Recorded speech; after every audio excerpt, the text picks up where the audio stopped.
Okay, saya teruskan. Bismillahirrahmanirrahim. Assalamualaikum warahmatullahi wabarakatuh. Nama saya Nur Iman Iman bin Muhammad Fazli daripada kelas di PSU 5A. Kami ni daripada College Professional Baitul Mal. Kami nak interview dengan Encik Saiful untuk subjek latihan ilmiah ni. Encik Saiful boleh Okey, perkenalkan diri? saya Saiful Azwan. Hmm. Uh, saya memang bekerja dekat Johor Bahru lah. Hmm. Jadi saya ni kawan suami pada kawan tu lah. Kawan tu, Kawan kawan mak mak awak saya. tu. Uh, uh, jadi saya pun dah berapa, dah 3 kali dah pergi umrah. hmm. Jadi sebelum COVID dan selepas COVID pun saya dah pergi. Yang last Oh. kali saya pergi 2 bulan sebelum COVID, dan yang terbaru saya pergi bulan November tahun lepas. Oh. Jadi memang ada beza lah sebelum dan selepas uh, apa COVID ni, masa mengerjakan umrah lah. Itu saja. Jadi awak teruskan dulu lah. Alright. Jadi saya teruskan. Ishraf, tanyakan soalan dulu. Baik, Bismillahirrahmanirrahim. Assalamualaikum warahmatullahi wabarakatuh. Nama saya Muhammad Ishraf Iman bin Muhammad Fazli, selaku Ketua Ahli Jawatankuasa kumpulan ni. Okay. Untuk makluman Encik Saiful, kami semua merupakan pelajar jurusan Diploma Pengurusan Haji dan Umrah dari College Baitul Mal, College Professional Baitul Mal. Baik, Okay. tanpa membuangkan masa, Cik, izinkan saya memulakan sesi temu ramah kita dengan soalan yang pertama, iaitu dari saya sendiri. Soalan saya, apakah perbezaan melakukan ibadah umrah sebelum pandemik dan semasa pandemik COVID-19? Uh, uh, uh, uh, sekarang boleh dengar tak? Boleh? Boleh dengar? Jelas tak? Jelas? Boleh, boleh. Okay, sekarang saya dah pakai earphone lah. Okey. Tadi line tak clear sangat. Tak Okay, apa. jadi kalau tadi awak punya soalan perbezaan melakukan ibadah umrah sebelum dan selepas pandemik kan. Jadi kalau Antara dua perbezaan. perbezaan, kalau tengok perbezaan uh, ibadah umrah sebelum dan selepas, sebelum COVID tu, kalau kita nak melakukan ibadah umrah tu, dia uh, kita boleh bebas membuat ibadah umrah kat sana lah. Tapi maksudnya maksud saya bebas tu, kita nak solat ke, ataupun kita nak buat tawaf sunat ke, kita tak perlu ada apa-apa permit kita nak apply. Jadi sekarang ni kalau tengok perbezaan dia, semana pergerakan kita boleh dipantau oleh kerajaan sana lah, sebab kita ada aplikasi yang macam MySejahtera ni, tapi dia ada 2 aplikasi kat sana yang kita wajib kena download dan kena apply aplikasi tu. Cuma aplikasi tu kita tak boleh daftar dekat sini. Kita kena daftar bila kita sampai dekat Mekah atau Madinah. Jadi satu aplikasi dia tu adalah Tawakalna, dia macam MySejahtera. Yang nombor 2 tu adalah Etamanna. Jadi yang Tawakalna ni dia tak adalah terlampau rumit sangat. Dia macam kita nak masuk Masjid Nabawi untuk solat, kita perlu tunjukkan kita punya aplikasi tu. Aplikasi tu tak boleh di print screen. Tu beza dia. Kalau kita tak ada smartphone dengan aplikasi ni, kita tak boleh masuk solat dalam Masjid Nabawi. Okey, yang tu tawakana lah. Dia tawakana ni dia banyak pakai kalau kita pergi selain daripada Masjidil Haram. Maksudnya Masjid Nabawi kita nak pergi makan, kita nak pergi ziarah, dia pakai yang tawakana tu. Macam Etamana ni dia adalah aplikasi permit. Permit dia sebenarnya permit untuk masuk Raudah kita kena apply dalam Etamana. And macam tadi soalan awak, sebelum dan selepas COVID beza dia. Macam dulu kita nak masuk Raudah, kita boleh masuk satu hari 3 kali, tiap-tiap hari kita boleh masuk. Tapi bila ada kes COVID ni, setiap orang dibenarkan masuk 30 hari sekali. Jadi bila kita pergi Raudah, kalau kita pergi buat umrah, kita mesti pergi ziarah dekat Madinah. Kan? Sebab kita boleh umrah dan ziarah kan. Jadi kita dapat masuk Raudah sekali saja. Berbeza dengan yang dulu, kita dapat satu hari 2-3 kali ataupun tiap-tiap hari masa kita ada dekat Madinah. Tapi kita boleh solat lah dekat Masjid Nabawi tu. Dia tak ada solat, dia tak ada had lah. And dekat Masjid Nabawi nak solat dia tak ada had, cuma kena tunjuk kita punya aplikasi Tawakkalna tu. Dekat setiap pintu masuk dulu dekat keliling Masjid Nabawi tu, kita boleh masuk dekat semua gate. Semua gate dekat masjid tu keliling dia adalah pagar dengan gate. Tapi sekarang ni bila COVID, dia buka hanya 4 gate sahaja.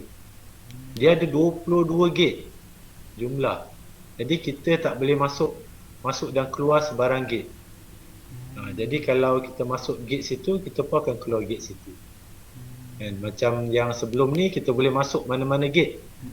And tu beza dia lah. And sebelum dan selepas. Dekat Mekah pun dia ada beza juga. Macam dulu orang nak masuk solat boleh masuk banyak pintu. Tapi sekarang ni kita nak masuk solat dekat Masjidil Haram, ada pintu yang tertentu je boleh masuk. Macam pintu nak buat umrah, nak masuk untuk umrah, ada satu pintu je yang boleh masuk. Tu beza dia. Tapi nak masuk buat umrah, nak masuk apa-apa yang nak buat dekat Masjidil Haram, semua kena apply permit. Tu beza dia dengan Masjid Nabawi. Masjid Nabawi cuma kita nak masuk Raudah dengan lawat nak ziarah makam Rasulullah, kita kena apply permit. 2 permit je dekat Masjid Nabawi dan ada 4 permit dekat Masjidil Haram. Okey, tu beza dia lah. Jadi kita tak macam dulu, pergerakan kita bebas kan, kita boleh pergi keluar masuk masjid selalu. Sekarang tak boleh, dia dah tutup. Waktu malam dia tutup. Itu beza dia lah. Ada soalan yang awak tanya juga dalam lain, tapi nanti saya terangkan lagi. Itu beza dia. Tapi ibadah umrah memang dia limit. Macam yang saya pergi sebelum ni, pada sebelum tengah bulan November, permit umrah dikeluarkan setiap 10 hari. Maksudnya setiap 10 hari kita boleh buat satu umrah. Satu kali umrah. Tapi masa saya pergi tu, lepas 15 November, saya pergi 30 November, kita boleh buat umrah setiap hari. Maksudnya kita habis umrah, kita boleh buat umrah untuk besok. Kerajaan Arab Saudi dia longgarkan permit dia untuk buat umrah. Jadi saya dapat buat umrah 3 kali masa tu. Sebab tiap-tiap hari dapat buat umrah. Sepatutnya dapat 4 kali, tapi hari yang terakhir tu kita nak balik, kita kena buat PCR test dekat Mekah. Jadi doktor yang nak datang buat PCR test tu, dia tak dapat bagi masa tak dapatkan tetap masa untuk buat test sebab dia akan datang hotel. Jadi hari yang last day tu kita tak buat umrah lah sebab kita tak tahu pukul berapa yang kita akan buat PCR test tu. Jadi kurang 1 hari lah. Tapi alhamdulillah jugalah dapat 3 hari. Tapi lepas saya balik tu, bila saya pergi sana, kes Omicron tu baru nak start. Jadi bila saya balik, banyak kes Omicron dah naik. Kerajaan Arab Saudi dah tukar pula. Dia buat setiap 10 hari 1 kali umrah. Dia ikut pada kes jugalah. Tapi kerajaan Arab Saudi dia tiap-tiap kali dia akan update lah. Tapi baru-baru ni dia dah buka balik untuk 24 jam balik. Kalau 24 jam, alhamdulillah lah boleh buat setiap hari lah. Tapi bukan macam dulu, kita boleh buat 1 hari 2 umrah. Tapi sekarang ni tak boleh lah. Dia 24 jam sekali. Itu yang paling banyak lah. Okey. Tapi macam pakai mask memang wajib lah. Nak masuk mall ke nak masuk masjid mesti pakai mask. Tak pakai mask, polis tak bagi masuk. Tapi dekat sana cek suhu tak ada. Cek suhu tak ada. Kita tunjuk handphone kita, aplikasi kita tu dekat handphone kita tu. Sekejap saya buka. Saya ada aplikasi Etamana tu. Mungkin saya boleh tunjuk awak sikit.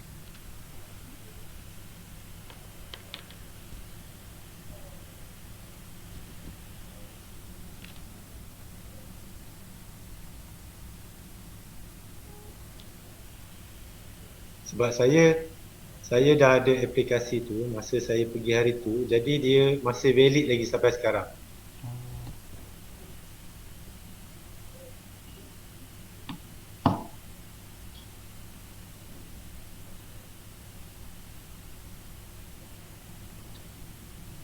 Okay, awak nampak tak aplikasi ni? Nampak. Nampak? Awak nampak tak yang ada benda bergerak dekat barcode tu? Benda bergerak. Ya. Betul Okey, kalau awak tengok situ, page ni awak tak boleh print screen. Sebab polis dekat sana dia akan cek benda yang bergerak tu. Dekat situ sebenarnya dia tulis awak dah dos berapa dos dan awak dah buat PCR bila. Dekat ada tulisan sebelah barcode tu. Jadi ni apps yang tu lah. Apps Tawakalna. Dia tak boleh screenshot lah. Dia tak boleh screenshot. Dia tak boleh screenshot. Jadi apps ni untuk kita masuk Masjid Nabawi. Dengan kalau kita pergi makan ke, kita pergi mall ke, pakai apps ni. Nak pergi semayang Masjid Nabawi pakai ni. Tapi nak buat umrah, dia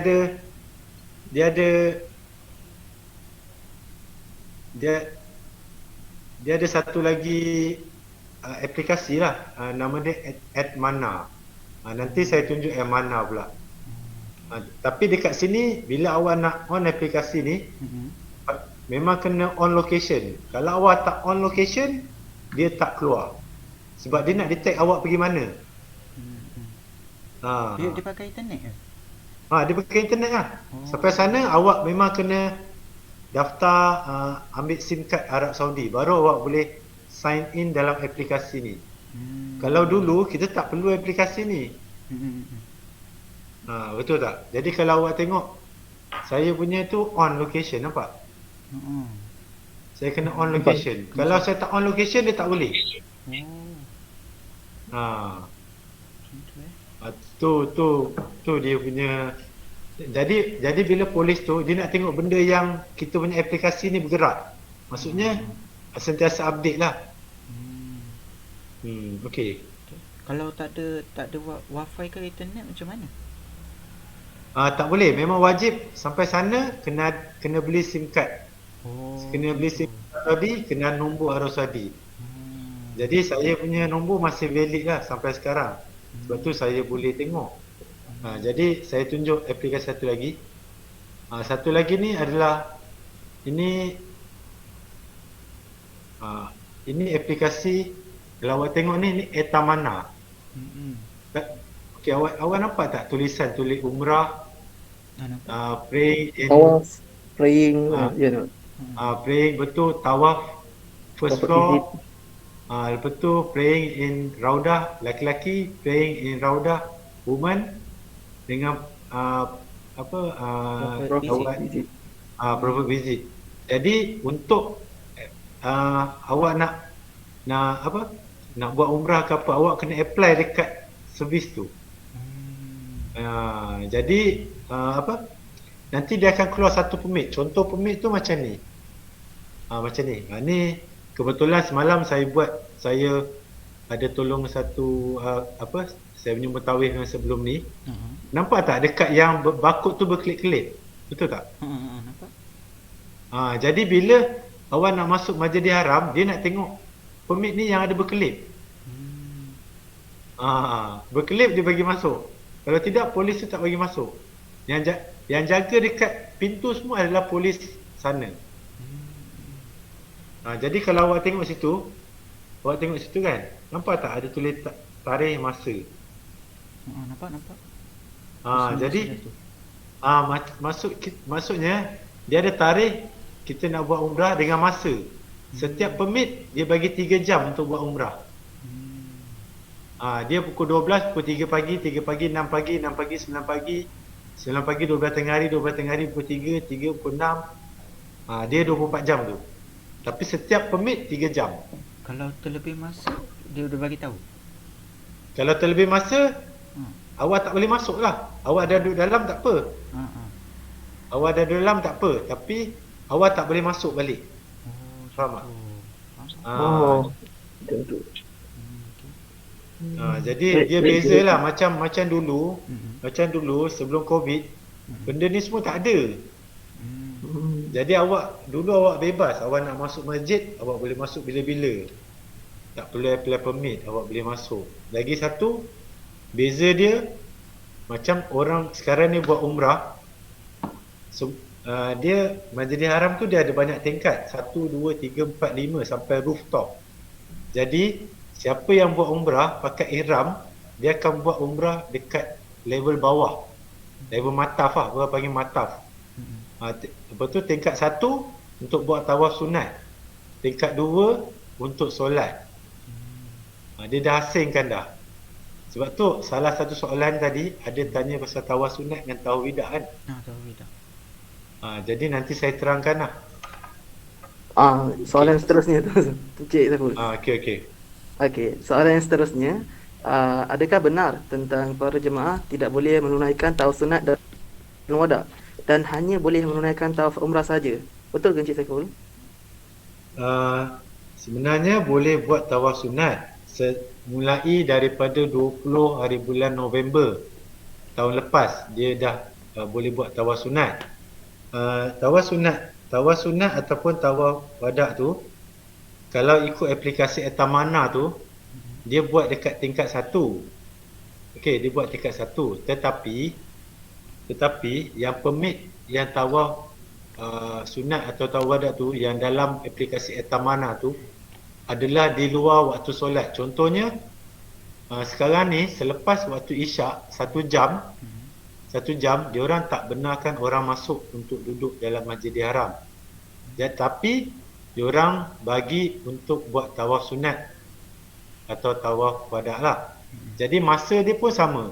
9 sampai 9 malam, 12 malam, 12 malam, pukul 3 pagi. Pukul 3 pagi sampai pukul 5 pagi dia tutup. Kita tak boleh buat tawaf sunat dalam tu lagi sebab dah nak masuk subuh. Jadi tapi lepas waktu subuh sampai pukul 8 dia benarkan kita duduk dalam Masjidil Haram. Tapi lepas pukul 8 dia buka balik permit tawaf sunat. Kita boleh buat 8 sampai pukul 11.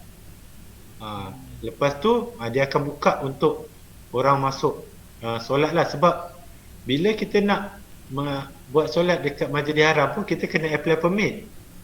Nak solat pun kena apply. Tapi di antara waktu solat, kalau kita apply solat Zuhur, kita dah masuk solat Zuhur, kita nak tunggu waktu asar. Waktu tu pun kita boleh buat tawaf sunat. Dia tak kacau lah. Cuma kita tak boleh buat tawaf sunat dekat mataf, dekat bawah. Sebab bawah tu untuk orang yang buat umrah dan pakai ihram. Tapi dekat tingkat atas tu kita boleh buat tawaf sunat. Boleh, memang boleh. Okey. Okey. Okey, baik. Baiklah Encik Saiful, terima kasih atas jawapan yang diajukan sebentar tadi. Seterusnya, saya menjemput ahli kumpulan yang lain untuk menanyakan soalan kepada Encik Saiful Azwan. Okay, boleh.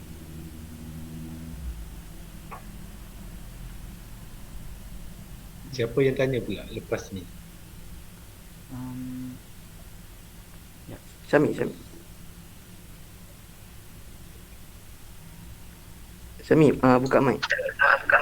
Assalamualaikum warahmatullahi wabarakatuh. Waalaikumsalam. Nama saya Syami Faris bin Ahmad Razi daripada DPHU 5C. Okey, soalan yang saya ingin tujukan adalah adakah benar jemaah yang ingin melaksanakan umrah dan haji perlu mengambil dos penggalak ataupun booster jika jemaah tersebut sudah mengambil 2 dos vaksin jenis Sinovac? Itu soalan saya. Okey. Saya tunggu juga nama Syami, tapi dalam ni tak ada pula nama Syami. Syahira Razi je ada. Mungkin kakak awaknya kot. Betul kakak saya. Okey. Sebenarnya memang kerajaan Arab Saudi dia kalau siapa yang ambil 2 vaksin Sinovac memang kena ambil booster. Ambil booster di Malaysia lah. Ambil booster di Malaysia dan booster dia pun mesti selepas 14 hari tempoh matang. Maksudnya booster itu kena matang 14 hari sebelum sampai dekat Madinah atau Mekah. Kalau contohnya kalau dia hari ke-10, dia sampai hari 10 selepas dia ambil booster tu, dia sampai kat Mekah atau Madinah, dia akan kena kuarantin oleh kerajaan Arab Saudi semasa tiba di airport, sama ada di Madinah atau Mekah. Sebab ada jemaah, bukan jemaah yang dalam grup kita orang lah, tapi grup travel agencies yang lain kan, dia sampai di airport Madinah, dia kena kuarantin. Sampai ke immigration tu, dia dah terus kena kuarantin. Jadi bila dia kena kuarantin situ, kita rugilah. Sepatutnya kita boleh ziarah masa kita sampai kat sana kan, buat ibadah. Jadi memang kerajaan Arab Saudi wajib untuk ambil booster bagi siapa yang ambil vaksin Sinovac. Yang tu dia cakap masa sebelum 8 Februari tak silap saya, baru-baru ni. Tapi selepas ada satu baru diumumkan juga, semua jemaah ataupun yang rakyat warga asing yang nak mengerjakan ibadah umrah atau haji, sama ada AZ, Pfizer, mesti ambil booster untuk umrah dan haji. Bukan Sinovac sahaja, dengan tempoh matang 14 hari minimum lah. Jadi kalau boleh ambil booster lah. Sebab kita pun tak tahu bila kita akan pergi sana kan. Tu arahan terbaru lah. Sebab dia punya dia kerajaan Arab Saudi tu, kalau tengok dia memang selalu update. Kalau awak selalu ikut dia punya Facebook Harmain kan, awak tengok dia akan update apa SOP terbaru mengerjakan umrah dan haji lah. Dia bukan saja umrah dan haji, untuk kemasukan ke Masjid Nabawi ke, dekat Masjidil Haram ke. So banyak info yang dapat dari situ lah. Okey, saya ingat tu terang kot pasal booster.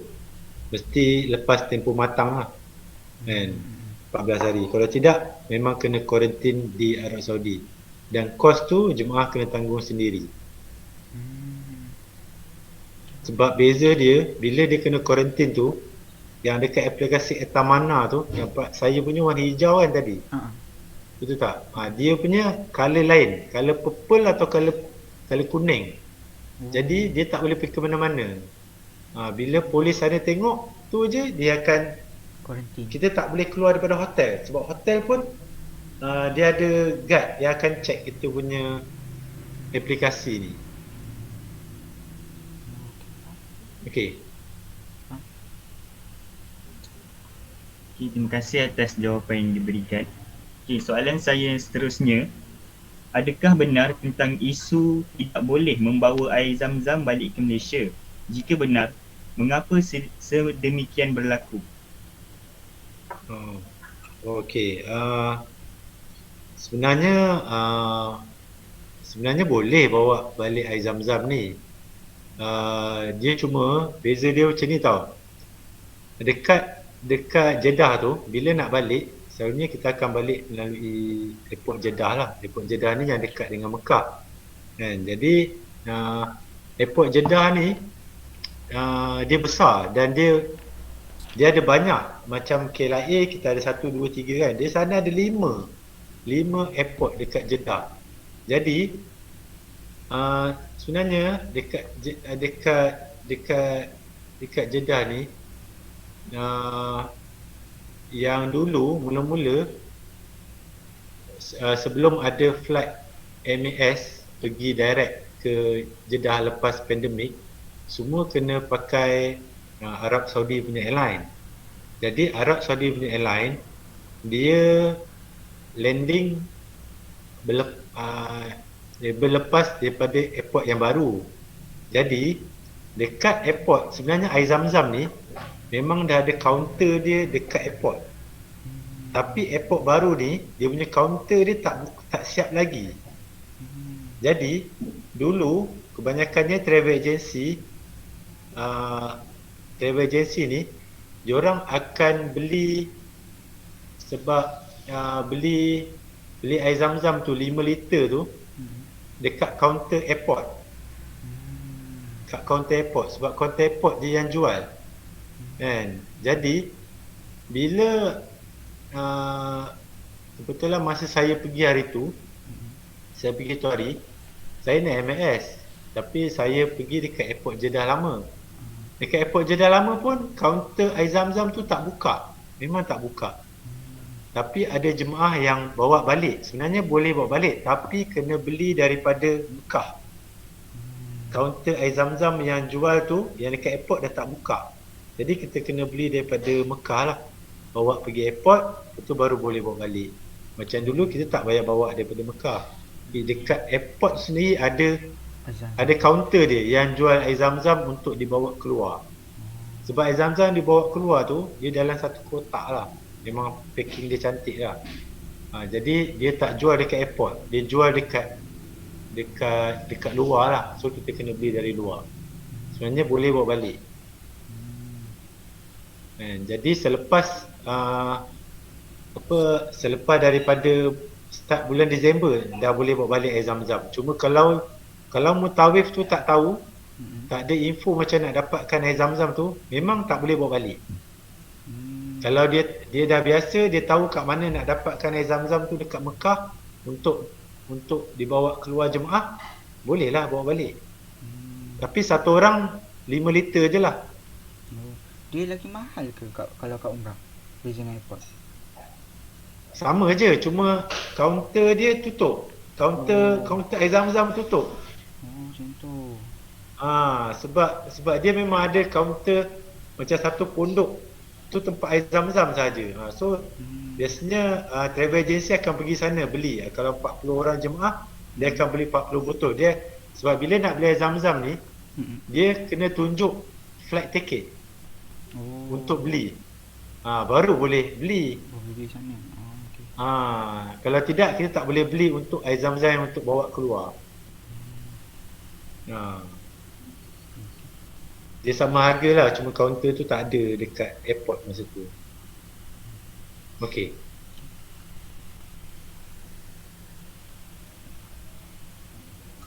Okey, terima kasih atas jawapan yang diberikan. Terusnya saya akan berikan kepada rakan saya.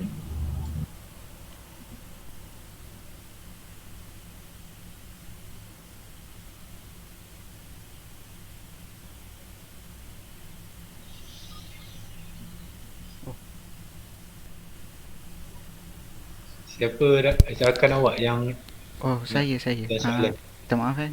Saya salah nombor. Okey. Okey, soalan saya yang seterusnya. Mengapakah jemaah umrah perlu memuatnai aplikasi Tawakalna dan apakah kelebihan atau kegunaan aplikasi tersebut? Okey. Saya rasa yang ni tadi pun saya dah ada jawab jugalah kan. Jadi setiap jemaah memang kalau nak pergi buat umrah ataupun haji memang kena ada smartphone. Oh, Wajib kena ada smartphone. mesti wajib. Jadi smartphone satu lagi yang saya cakap aplikasi tadilah Tawakalna Etamana. Okey, Tawakalna Etamana. Tapi awak boleh download dekat sini aplikasi tu. Tapi awak tak boleh sign in aplikasi tu selagi awak tak ada nombor telefon Arab Saudi.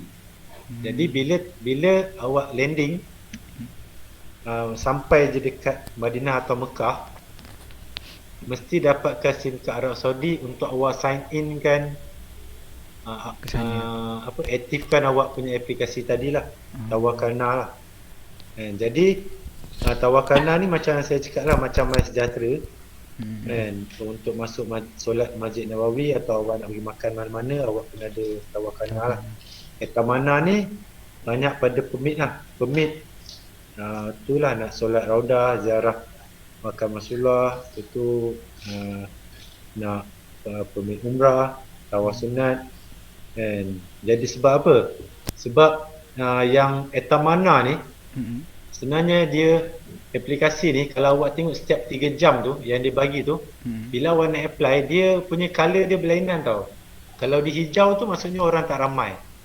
Kalau dia oren tu orang sedang-sedang. Kalau dia merah tu maksudnya orang memang pack. Jadi awak boleh pilih lah waktu mana yang awak nak, masa awak nak apply permit tu. Kan. Okey. Jadi memang wajib lah. Lagi satu aplikasi tu wajib. Lagi satu pastikan jangan lupa awak punya email address. Sebab bila nak sign in apps tu, kena ada email address awak, kena ingat email address awak. Jangan salah, sebab dia nak hantar dia punya dia punya link dia untuk first sign in. Okey, terima kasih kerana jawab soalan. Okey, seterusnya. Berapakah anggaran kos menunaikan ibadah umrah semasa pandemik ini? Kos dia lebih kurang sama macam yang sebelum ni. Cuma dia ada penambahan visa umrah, ada tambah kos sikit dalam RM300, beza dari yang dulu, dengan ada insurans COVID. Insurans COVID tu sebenarnya memang sekarang wajib bagi setiap jemaah lah.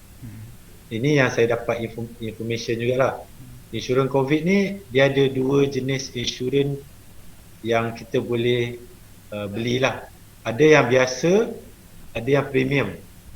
Yang biasa tu maksudnya kalau kita kena COVID kat sana, kita kena quarantine, dia akan bayar. Tapi kalau kita masuk hospital, dia tak tanggung. Tapi yang mahal sikit, yang premium tu, kalau kita quarantine kat hotel ke ataupun kita kena masuk hospital ke, dia akan tanggung kos kita. Jadi biasanya kos untuk penambahan insurans dengan visa ni tak adalah sampai RM1,000 lah. Jadi macam yang dulu sebelum ni yang saya pergi, kalau saya ambil, sebab dia punya kos dia sebenarnya bergantung pada bilik berapa orang, satu bilik berapa orang. Jadi yang dulu saya pergi satu bilik 5 orang, lebih kurang dalam 7,000 hingga 7,200 dulu. Okey, jadi sekarang ni mungkin harga dia lebih kurang tak sampai 8,000 lah penambahan kos dia untuk bilik 5 orang. Tapi yang baru-baru ni saya pergi, sebab saya pergi dengan wife saya, saya pergi 2 orang. Yang sebelum ni saya bawa anak saya 5 orang, sebab tu saya ambil satu bilik. Yang baru ni saya pergi kos satu orang 9,200 sebab saya ambil bilik 2 orang. Jadi lagi kurang orang dalam bilik, lagi mahal lah. Kan? Jadi apa kalau tengok kos dulu sebelum Covid dan selepas Covid tak banyak beza sangat. Tak banyak beza sangat. Kan? Cuma kalau nak terasa sikit dia punya apa currency lah, sebab duit Malaysia jatuh kan. Macam dulu kita tukar 1,000 RM dapat 1,000 rial. Sekarang ni kalau kita 1,000 rial, duit ringgit Malaysia 1,200. Jadi sebab currency yang jatuh kan. Jadi tu ada beza sikit lah. Kan? Lagi satu yang beza dia, kos umrah ni kalau tengok kalau awak tengok travel agency tu dia ada banyak, dia ada travel agency ni murah, ada travel agency ni mahal. Dia juga bergantung pada jarak hotel kita dengan Masjidil Haram, jarak hotel kita dengan Masjid Nabawi. Kadang-kadang dia punya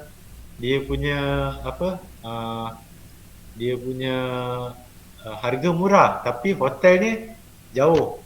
500 meter, 1 kilometer, jauh lah. Jadi ada setengah tu memang dia mahal tapi dia dekat. Macam yang saya pergi ni memang yang paling dekat lah. Kalau dekat Mekah tu dia dekat jam menara jam tu kan. Situ hotel dia lah 30 meter je daripada pintu King Abdul Aziz lah. Kalau King Abdul Aziz tu situ je pintu nak masuk untuk buat umrah sekarang ni. Sebab satu pintu je masuk untuk buat umrah, pintu lain tak boleh masuk untuk buat umrah. Jadi yang paling dekat adalah dekat menara jam lah. Sebab tu hotel yang dekat situ harga dia kalau tengok package dia mahal sikit lah, sebab dia paling dekat. Dan macam dekat Madinah kita tak takut sangat. Dia punya hotel kalau jauh 80 meter pun masih okey lagi lah, 100 meter pun okey lagi. Itu ajalah. Kos bergantung pada jarak hotel juga. Okay.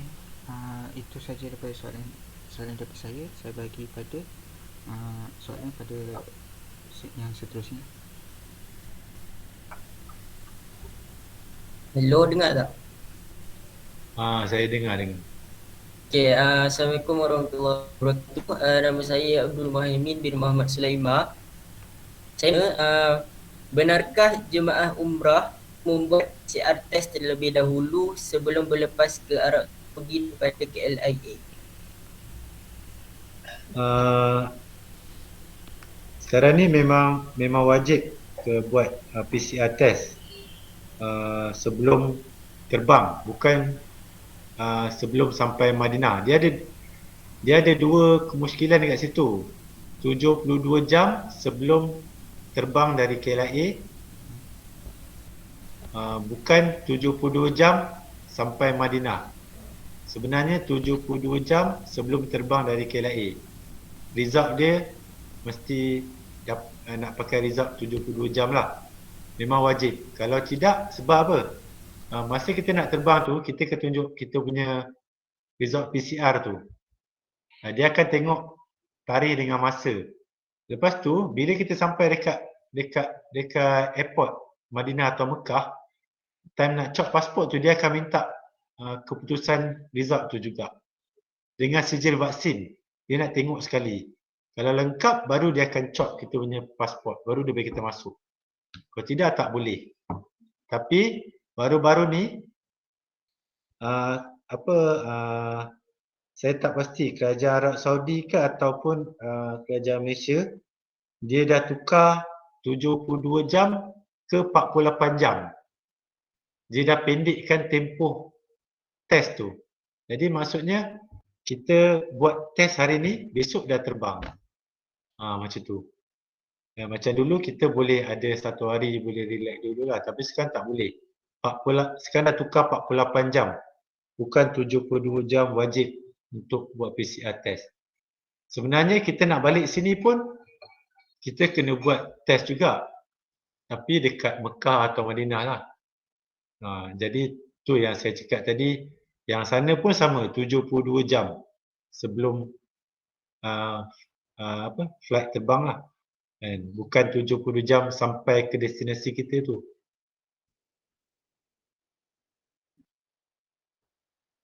Okey. Terang tak? Terang. Okey.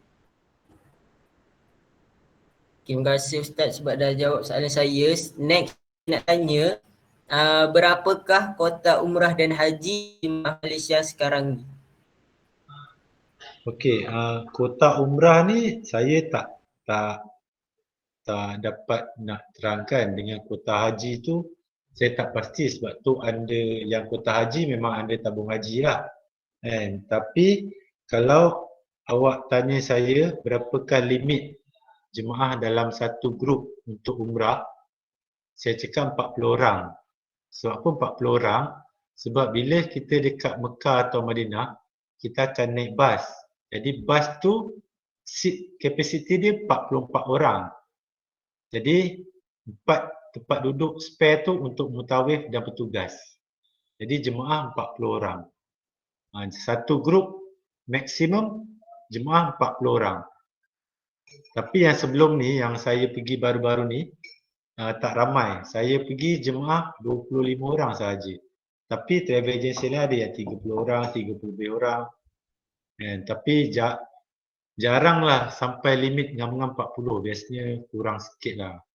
Tapi satu grup umrah tu biasanya travel agency tu dalam 40 orang lah. Dia pada capacity bas yang akan bawa kita masa ziarah ataupun bila di Mekah atau Madinah lah.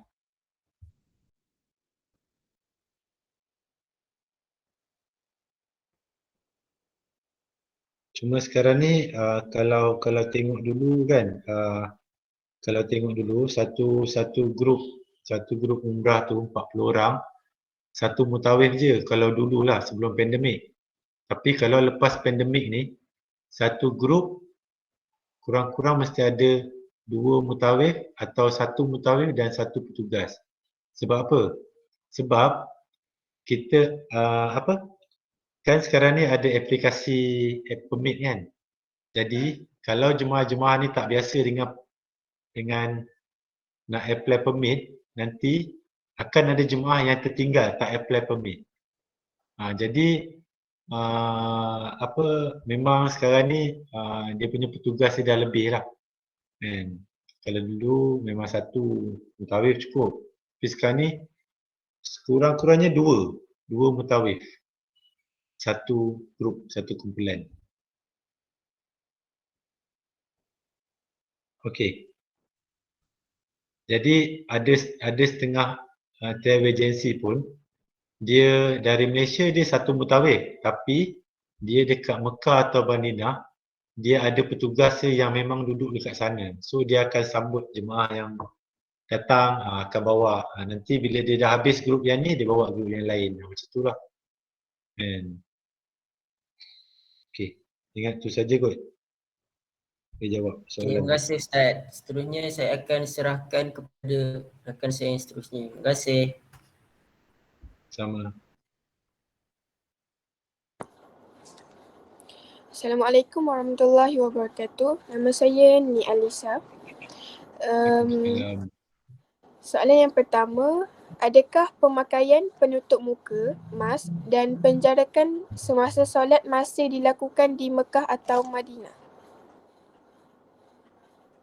Okey.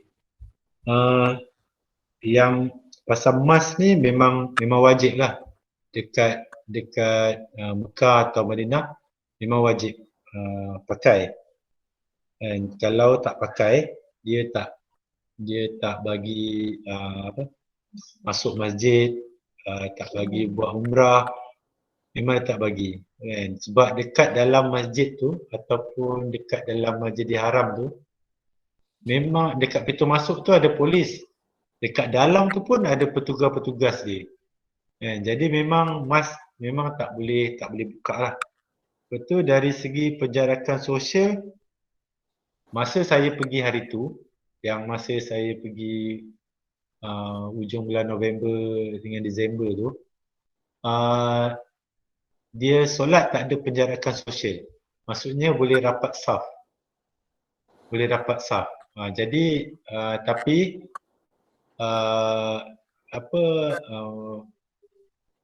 macam kita pun takut jugalah sebab kes tak berapa lagi kan.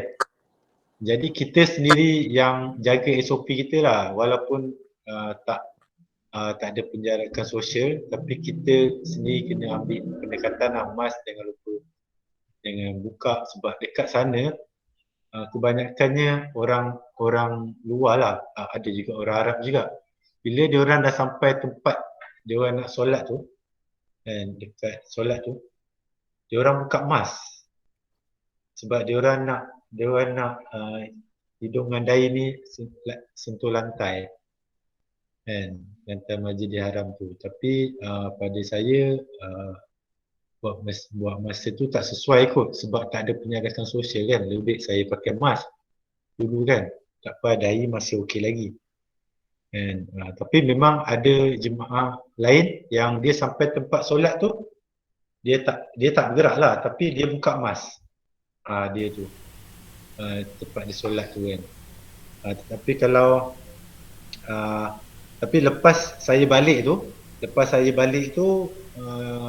bulan lepas Kerajaan Arab Saudi dah buat balik penjarakan sosial, dah jarakkan balik sebab kes sana naik tinggi kan. Sampai sekarang ni lah masih ada lagi penjarakan sosial, tapi mask wajib. Jadi kalau awak bawa mask kat sana, pastikan ada mask spare. Kadang-kadang mask kita hilang ke putus ke kan, nanti awak tengah solat nanti dihalau keluar pula kalau mask awak putus kan. Dekat sana ada cek suhu ke? Kalau nak Dekat sana cek suhu tak ada, memang tak ada. Memang dekat sana cek suhu langsung tak ada. Dekat mall ke, dekat masjid ke, immigration tak ada. Dia just tunjuk aplikasi yang tadi tu lah, Etamana ataupun Tawakalna tu, tunjuk tu je. Awak bebas ke mana-mana.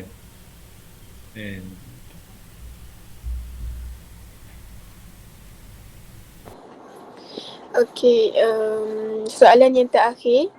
Di manakah tempat-tempat yang boleh diziarahi semasa pandemik COVID-19 ini, dan apakah perbezaan tempat-tempat tersebut sebelum dan semasa pandemik?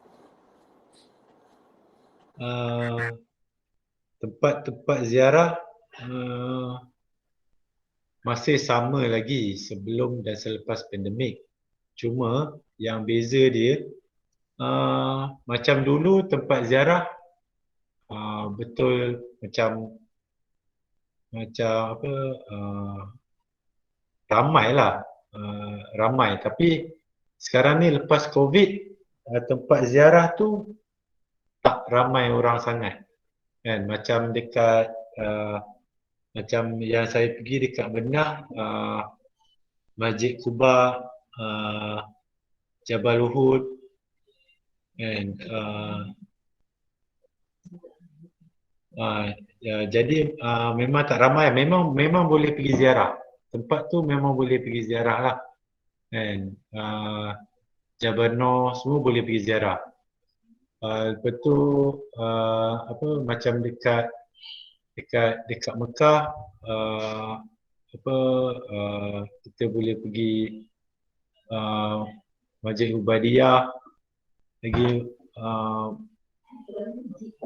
Telaga Izik, kat Madinah pun Masjid Quba pun boleh pergi tempat ziarah. dia cuma tempat ziarah tu apa, tak ada tak ada beza lah, cuma orang tak ramai. Orang tak ramai dan orang, sebab biasanya tempat-tempat ziarah ni ramai orang-orang berniaga. Jadi lepas COVID ni, peniaga-peniaga ni dah kurang. Kalau dulu katakanlah ada 50 orang peniaga yang jual-jual kat sana kan, sekarang ni tinggal 5 orang aja. Dah kurang. Tinggal 10% je yang berniaga. Sebab kes pandemik ni, kebanyakannya yang peniaga-peniaga ni bukan orang Arab yang asal lah, orang luar kan. Jadi diorang pun tak boleh duduk kat situ sebab tak ada jemaah yang datang, so diorang tak boleh berniaga. Kan? Jadi memang tempat ziarah tu masih ada kan, tapi tak macam dulu. Kan? Tak terlampau crowded macam dululah. Macam dulu sesak. Memang sesak dulu tempat ziarah. Dan kadang-kadang tu yang tempat kita nak pergi tu nak solat sunat pun susah sebab ramai. Tapi sekarang ni tak ramai, jadi kita boleh buat solat sunat dekat tu lah, dekat macam Masjid Quba kan, semua boleh. Tapi tempat ziarah tu samalah, masih ada.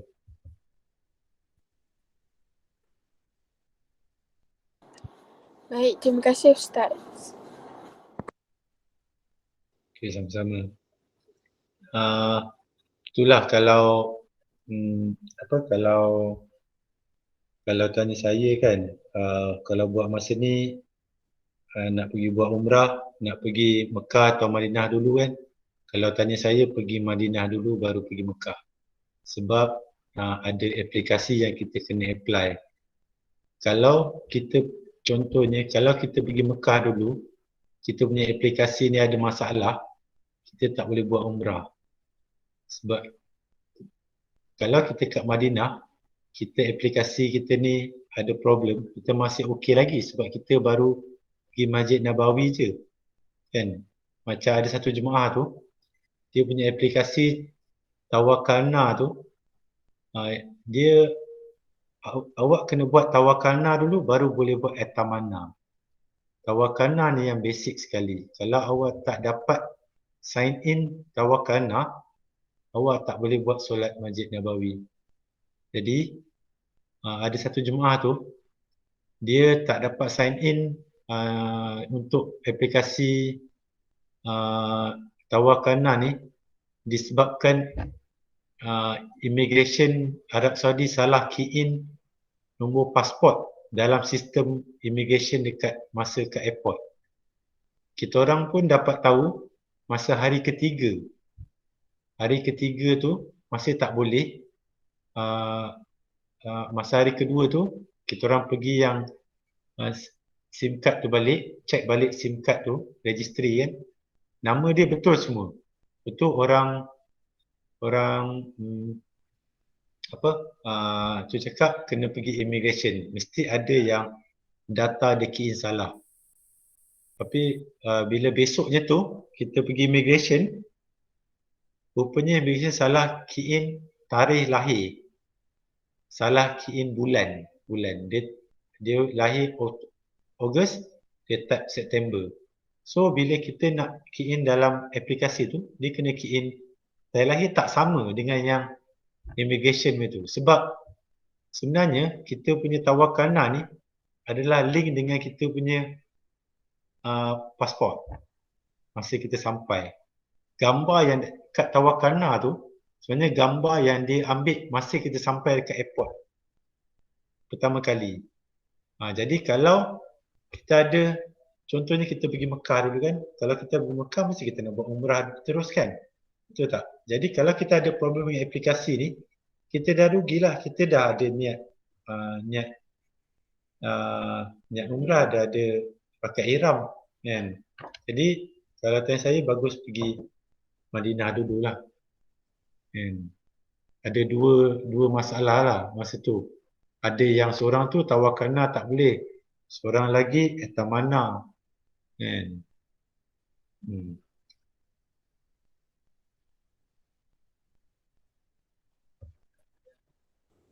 Jadi kalau okey, ada yang nak cakap lagi? Tak ada, Cik Saiful. Silakan.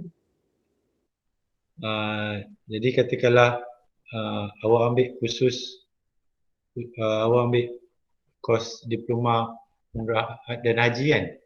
Jadi kalau ada kan pergilah sekali sana tengok macam mana kan, sebab ada uh, apa boleh belajar lagi lebih jelas lah kan, macam mana keadaan dekat sana kan. Tapi memang kalau awak dah pergi sekali, awak nak pergi banyak kali. Itu pengalaman saya lah. Dan setakat ni selang setahun insyaAllah saya pergi. Tapi memang dah pergi, memang awak nak pergi lagi.